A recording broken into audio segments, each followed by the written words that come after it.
Hey guys, what's here? And today I'm back with another video time. Today I'm going to be showing you how to make some awesome snowy terrain. I'm going to be using GoBrush. Obviously, you can use Voxel Sniper or whatever you want, but just for some simple terrain, I'm going to be using a GoBrush. I'm just going to be using the basic cliff. You can use whatever you want.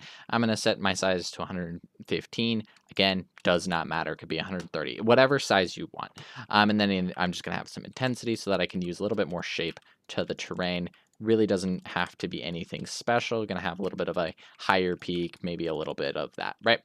Doesn't have to be anything special. Now, I'm going to select the entire thing with //1, and then I'm going to go to the other side and in the opposite corner above it and do //2. Now, I have the entire thing selected. I'm going to use the command /smooth. And voila, it automatically smooths it. You can use, you can also smooth this if you want a little less smoothing. You can use /BB, and you can kind of, BB, and then you basically use the /B to tell you how large the brush you want. I'm just going to do 10. I believe I don't want it. There we go. All right, now it's less smooth. So you can kind of just smooth it by hand if you're wanting to have every little bit smooth exactly how you want and stuff like that. But for now, I'm just going to use the /smooth command because it's just simpler for me. Of course, you can, rough it up a little bit if you'd like, but it's just going to be, for this tutorial purposes, super smooth. Now, what you're going to do is I'm actually going to add a little bit more here because I can and nobody's stopping me. Now, what you're going to do is with that same selection, you're going to do smooth snow. Now, this command is fairly highly intensive, so if you make a really, really large selection, it's going to take quite a while to change. So try not to do any other commands until this one is done. And basically, you're just going to do smooth snow.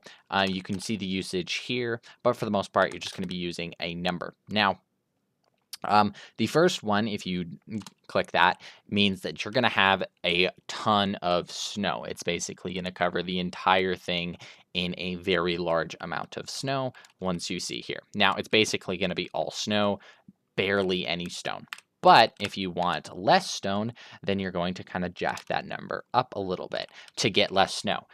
It's not very intuitive, but the higher the number is, the less snow. And I think personally, the better it looks. As you can see, now you get some really nice, formations in the terrain. I really like it. If you want really little snow and some awesome peaks where they're kind of more exposed, then you can kind of take your number and jack it way higher, and basically you're just gonna get left with some really, really cool sloping up snow to the tops of the peaks.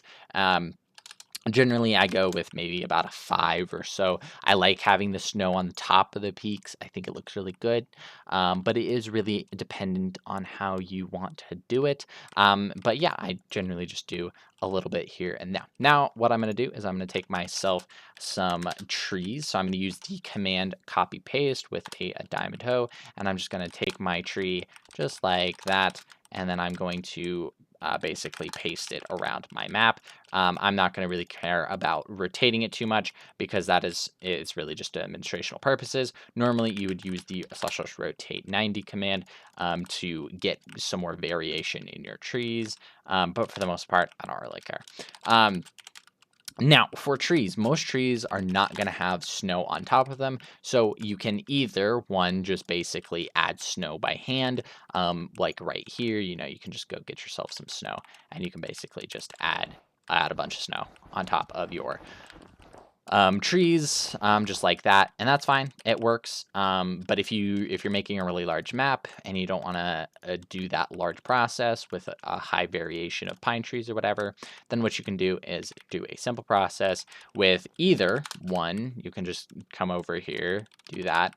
Make sure your G mask is set to 0 so that you are only affecting air blocks, and then basically selecting the block, or just use the block ID, replace above hand, and then basically snow. And then it is a fairly simple process. You just are going to continue doing this over all of the other blocks. Of course, the replace above and below takes a little while, so we're gonna just have to wait and get it. I probably should have made a smaller selection with this instead of making the entire selection, so let me redo that. I'm gonna make a smaller selection, but for the most part, it's gonna just work just like that. But of course, if you want more variation in your layers, then you're really going to just want to do that by hand um, before you paste in the trees and stuff like that. For the most part, you're really not going to be, too bothered for the most part because most people don't care too much. Make sure that when you do paste your trees, watch my tree tutorial, how to make forests and stuff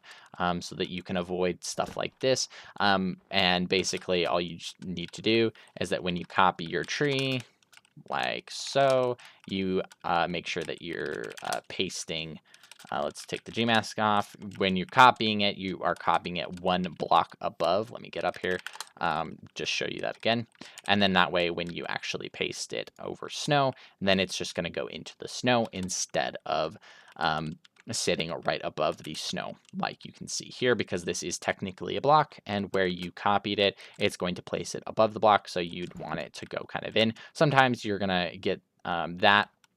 And so if you want that, if you want to get rid of that, what you're going to do is you're just going to basically take your tree, you're going to move it up by one, and then basically you're just going to add another bit of a tree under it and then paste it, or you're going to copy it from right here once again. And it's a super simple process and fairly easy. And so, yeah, hopefully this helps you guys, get better at building your snow terrain. And it's super simple. Just make sure that you don't use your commands in a huge area because they are going to take a little while or they possibly might crash your server. So make sure to use with care.